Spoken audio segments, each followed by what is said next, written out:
Welcome to United central.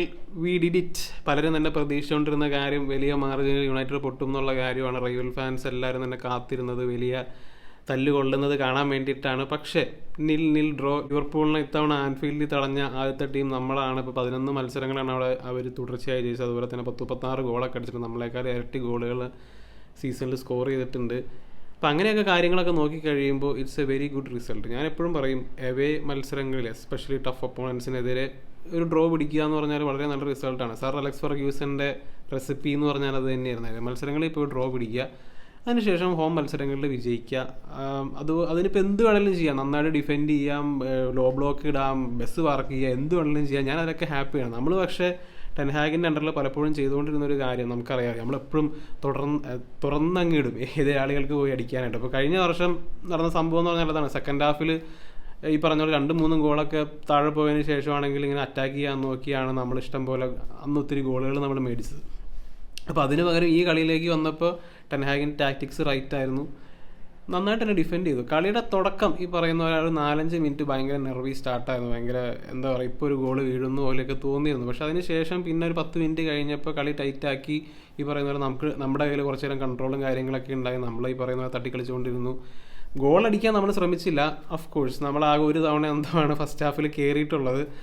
അപ്പോൾ അത് ഈ പറയുന്ന പോലെ ആണെങ്കിൽ ആൻ്റണിയുടെ ഡിസിഷൻ മേക്കിങ്ങിനെ കുറിച്ച് പറയണം. ഈ ആൻ്റണി നന്നായി ഡിഫെൻഡ് ചെയ്തിട്ടു, ആ കാര്യം എടുത്ത് പറയാനുള്ള കാര്യമാണ്. പക്ഷേ പുള്ളിക്കാരൻ്റെ ഡിസിഷൻ മേക്കിംഗ് എന്ന് പറഞ്ഞു കഴിഞ്ഞാൽ പ്രാന്ത് പിടിപ്പിക്കുക. നമ്മൾ മുമ്പും പറയാറുള്ള കാര്യമാണ്. അപ്പോൾ ഫസ്റ്റത്തെ ആ ഒരു ഓപ്പർച്യൂണിറ്റി 4-ാമത്തെയോ 5-ാമത്തെയോ മിനിറ്റ് ഇടയ്ക്ക് കിട്ടിയ ഒരു ഓപ്പർച്യൂണിറ്റി ആൻ്റണി ഒറ്റയ്ക്ക് ഷോട്ട് എടുക്കാൻ നോക്കി. തൊട്ട് മുമ്പിൽ മക്ടോമിനി നിൽക്കണ്ടായിരുന്നു. അതിനുശേഷം ഇതുപോലെ തന്നെ ഒരു ഓപ്പണിംഗ് കിട്ടിയത് ഒരു റണ്ണർ ഓടുന്നുണ്ടായിരുന്നു, ഡാലോട്ട് സൈഡിൽ ഓടുന്നുണ്ടായിരുന്നു. അങ്ങോട്ട് വളർത്താൽ മതിയായിരുന്നു, ഫ്രണ്ട് നടുക്കൊരു പ്ലെയർ ഫ്രീ ആയിട്ട് കിട്ടിയാണ്. അപ്പോൾ അങ്ങനെയുള്ള സിമ്പിൾ ഡിസിഷൻസ് ഒക്കെ എടുക്കുന്നതിൽ ആൻ്റണി ഒരു വൻ പരാജയമാണ്.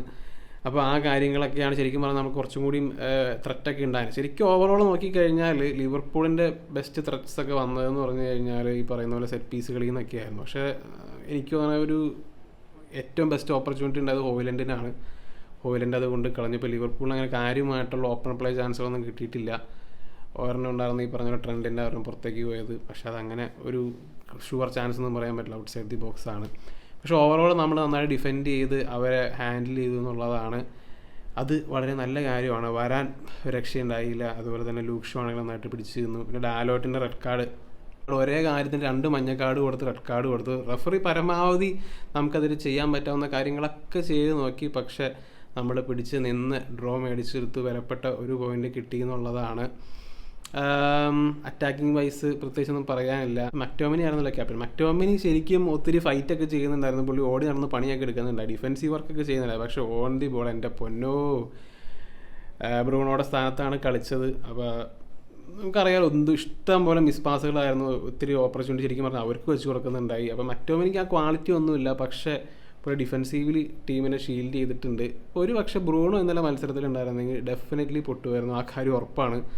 ഒന്ന് ആലോചിച്ച് നോക്കിക്കഴിഞ്ഞാൽ മനസ്സിലാവും. ബ്രൂണോ ഉണ്ടെങ്കിൽ പുള്ളിക്കാരൻ ഈ പറയുന്ന പോലെ ആ ഒരു ഡിഫെൻസീവ് ഡിസിപ്ലിൻ ഒന്നും കാണിക്കില്ല. ചിലപ്പോൾ ആണെങ്കിൽ ഒത്തിരി മുമ്പോട്ടൊക്കെ കയറിപ്പോയി ഓപ്പണിങ്ങും കാര്യങ്ങളൊക്കെ ഉണ്ടായി കൊടുക്കും. പക്ഷേ ആ കാര്യത്തിലേക്ക് വരുമ്പോൾ മക്ടോമിനി അവിടെ ഷീൽഡ് ചെയ്തു. അതെടുത്ത് പറയേണ്ട കാര്യമാണ്. ആ ഡ്രോ കിട്ടിയതിൽ ഒരു ടീം പെർഫോമൻസ് തന്നെയാണ്. എല്ലാവരും തന്നെ നന്നായിട്ട് ഡിസിപ്ലിൻഡ് ആയിട്ടിരുന്നു എന്നുള്ളത് തന്നെയാണ്. അതുകൊണ്ട് പ്രത്യേകിച്ച് കുറ്റമൊന്നും പറയാനില്ല.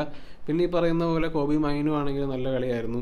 അമ്രബാത്തിന് തുടക്കത്തിൽ ഒരു ഫ്രീ കിക്ക് കൺസീഡ് ചെയ്ത് ഒഴിച്ച് കഴിഞ്ഞാൽ ഓവറോൾ നന്നായിട്ട് തന്നെ പിടിച്ച് നിന്നു എന്ന് തന്നെ പറയാം. ഇപ്പോൾ ഈ ഒരു രീതിയിൽ മത്സരങ്ങൾ അപ്രോച്ച് ചെയ്താൽ മതി. ഡിഫെൻസീവായിട്ട് കളിച്ചാലും മതി. ഇപ്പോൾ അറ്റാക്കിംഗ് ഫുട്ബോൾ കളിക്കണമെന്നൊന്നുമില്ല. അപ്പം കളിക്കാരുടെ മെൻറ്റാലിറ്റി ഡൗൺ ആണ്. അതുപോലെ സ്ക്വാഡ് മോറലൊക്കെ താഴെയാണ് നിൽക്കുന്ന സമയത്താണ് ഡിഫെൻസീവായിട്ട് കളിക്കുക, കളി തോക്കാതിരിക്കുക. അപ്പോൾ അതുവഴി ഫാൻസിനാണെങ്കിലും കോൺഫിഡൻസ് ഉണ്ടാകും, പ്ലെയേഴ്സിനാണെങ്കിൽ പതുക്കെ കോൺഫിഡൻസ് വരും. അതിനുശേഷം ഈ പറയുന്ന പോലെ എന്താണോ ഇപ്പോൾ പ്രോഗ്രസീവ് ഫുട്ബോൾ കളിക്കണമെങ്കിൽ അതിനകത്തേക്ക് മാറും. ഇപ്പോൾ ആർട്ടറ്റയൊക്കെ വന്ന സമയത്ത് ചെയ്ത കാര്യങ്ങൾ അതാണല്ലോ. അദ്ദേഹം ആദ്യമൊക്കെ ബാക്ക് ഫൈവ് ഒക്കെ വെച്ചാണ് ഒരു സീസൺ മൊത്തം കളിച്ചുകൊണ്ടിരുന്നത്. അപ്പോൾ എന്ന് പറയുന്ന പോലെ പതുക്കെ മാറിയാൽ മതി. ഇപ്പോൾ സ്ക്വാഡിൻ്റെ മോറൽ ഡൗൺ ആണെങ്കിൽ ഡിഫെൻസീവായിട്ട് തന്നെ കളിക്കുക, ഈ ഒരു രീതിയിൽ അപ്രോച്ച് തുടരുക. പിന്നെ വേറെ പറയാനുള്ള കാര്യം എന്ന് വെച്ച് കഴിഞ്ഞാൽ പോസ്റ്റ് മാച്ച് ഇൻ്റർവ്യൂവിലൊക്കെ ക്ലോപ്പും അതുപോലെ തന്നെ വാൻഡേക്കൊക്കെ യുണൈറ്റഡിനെ അറ്റാക്ക് ചെയ്യുന്നുണ്ട്, യുണൈറ്റഡ് ഫുട്ബോൾ കളിക്കാനുള്ള വന്നത്, അങ്ങനെയൊക്കെ ഇത് ചെയ്യുന്നുണ്ട്. ഇത് എപ്പോഴും ക്ലോപ്പിൻ്റെ ടീമിനെ അതിനാരും ഡിഫെൻഡ് ചെയ്യുന്ന കാണുമ്പോൾ പുള്ളിക്കാരൻ എപ്പോഴും പറയുന്നൊരു കാര്യമാണ്. ഡിഫെൻഡ് ചെയ്ത് കളിക്കുക എന്ന് പറഞ്ഞാൽ അതും കളി തന്നെയാണ്. അതിനും കോൺസെൻട്രേഷൻ വേണം. ഇത് പറയുന്ന പോലെ യുണൈറ്റഡൊന്നും അത്രയും മോശമായിട്ട് നിൽക്കുന്ന സമയത്താണ്. അപ്പോൾ പ്രത്യേകിച്ച് പറഞ്ഞിട്ടൊന്നും കാര്യമൊന്നുമില്ല. ലിവർപൂളിന് ശരിക്കും പറഞ്ഞൊരു മാസീവ് ഓപ്പർച്യൂണിറ്റി ആയിരുന്നു. ഇപ്പോൾ എന്തായാലും ആഴ്സണൽ അവരുടെ മുകളിലേക്ക് പോയിട്ടുണ്ട്. ശരിക്കും അവർ ആ ഓപ്പർച്യൂണിറ്റി കളഞ്ഞു വിളിച്ചു എന്നുള്ളത് തന്നെയാണ്. അപ്പോൾ എന്തായാലും it's none of our business. നമുക്കൊരു നല്ല റിസൾട്ട് കിട്ടി.